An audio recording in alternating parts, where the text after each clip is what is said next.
Au début du XXIIIe siècle, l'humanité a réussi à fabriquer les premiers moteurs pouvant ouvrir une brèche dans l'espace, permettant ainsi d'utiliser des chemins prédéfinis entre les étoiles. Des chemins baptisés hyperlignes. Dès lors, les découvertes se sont multipliées. Ça a commencé par des structures de civilisation déchues, et rapidement des objets non identifiés allant à des vitesses folles.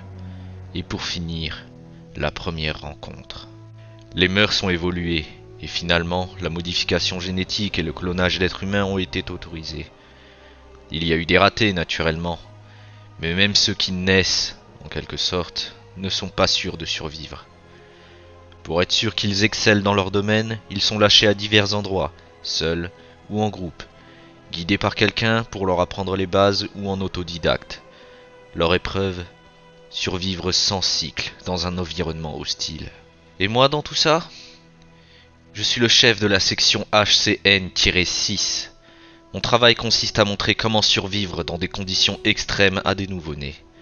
Ils sont destinés à faire des explorations de longue haleine, et en cas de pépin, ils auront les bons réflexes ou ne seront pas. Pour les entraîner, ils seront lâchés dans un énorme astéroïde. Ils devront trouver eux-mêmes leurs ressources, produire leur nourriture et même leur oxygène. Rien n'est livré avec.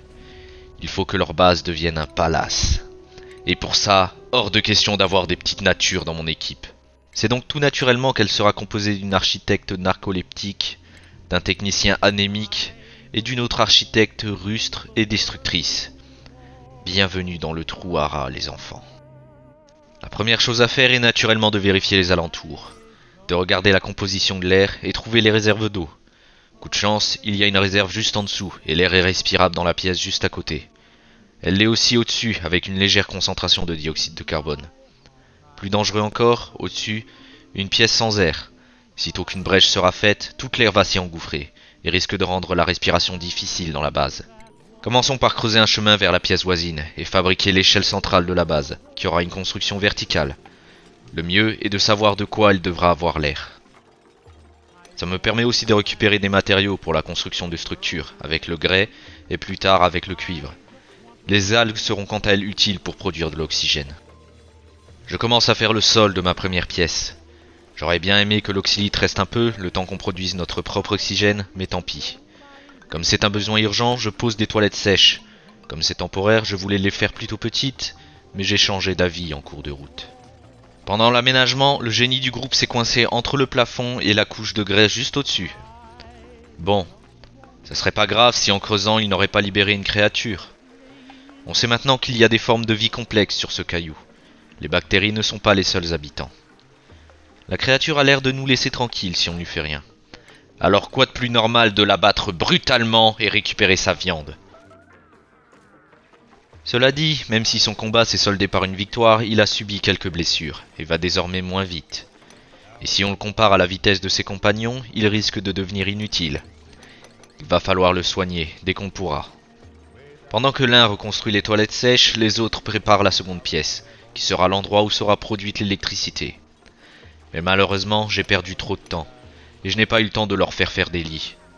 Les deux filles dorment en haut, en sécurité, mais le dernier se trouve juste à côté d'une créature, comme celle qu'ils ont éliminée plus tôt.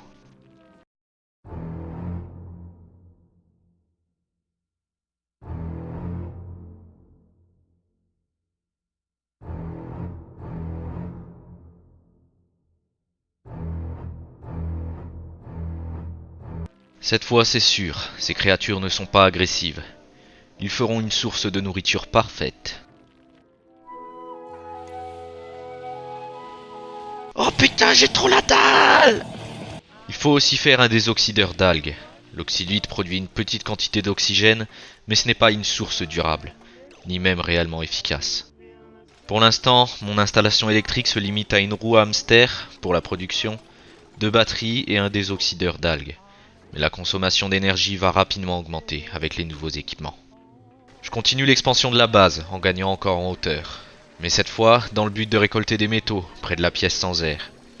Pour les nouvelles pièces, je m'étends plutôt sur le côté, afin d'y faire les dortoirs.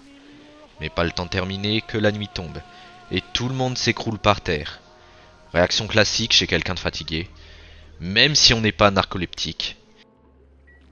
Pendant la nuit, les créatures se sont amusées à dévorer des ressources qui traînaient par terre.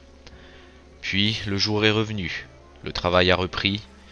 Il y en a une qui court dans sa boule à hamster, pendant que l'autre récolte une plante qui fait naître des genres de vers. Et le dernier est au bout de sa vie. Formidable. Il est temps de commencer la construction du dortoir. Il y aura un étage, avec une capacité de 6 lits. Pourquoi 6 ? Parce que d'autres personnes vont les rejoindre, bien sûr. Et pendant que l'une construit, l'autre décide de faire un petit somme. Là, maintenant. Feignasse. En tout cas, voilà le dortoir terminé à présent. Passons à la salle à manger maintenant. Au début, ça ne sera qu'une grande pièce vide, mais ça va vite changer. En attendant, je peux faire venir une nouvelle personne. Malheureusement, aucun d'eux n'a les caractéristiques dont j'ai besoin. Et en plus, ils sont tellement pourri gâtés qu'ils sont incapables de vivre dans une fosse à purin comme ma base et veulent au minimum de la nourriture tout juste horrible à manger. Mais excusez-moi, nous on a besoin de gens qui en veulent. Alors la nourriture ça sera de la boue et s'ils en veulent pas, poubelle. Allez. En parlant de boue, la première construction de la salle à manger sera un hachoir à microbes. Une machine permettant de rendre mangeable un mélange de boue et d'eau. Tout ce qu'il y a de plus sain. Le truc c'est que de la boue on en a, mais de l'eau on n'y a pas encore accès.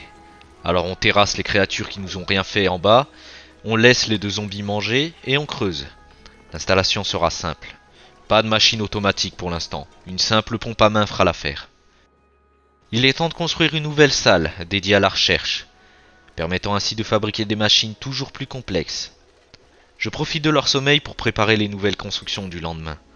Plus d'énergie sera nécessaire avec cette nouvelle station de recherche, et toutes les nouvelles machines qui vont en découler.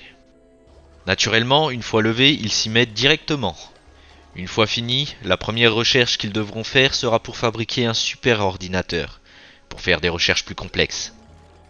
Après, la vie continue, je construis des armoires de stockage pour éviter que les ressources ne traînent par terre, et j'assigne des tâches précises en fonction de leurs compétences. Ou plutôt en fonction de leur non-compétence. Comme l'un d'eux est légèrement handicapé et ne court pas très vite, inutile de le faire construire ou ramasser des ressources. Il va simplement faire des recherches et cuisiner. Je construis aussi un lavabo.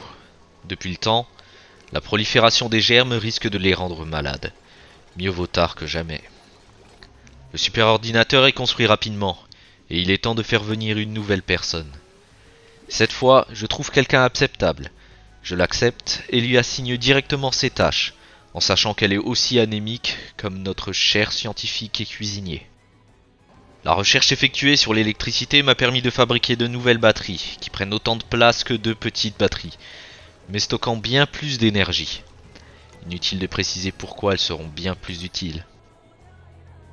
Et enfin, je leur fais construire une infirmerie. Une fois qu'ils auront appris comment créer un sas, elle servira de zone de quarantaine pour les malades. Et pour réduire les risques liés aux germes, je vais commencer la construction de canalisations, afin de pouvoir utiliser autre chose que des toilettes sèches.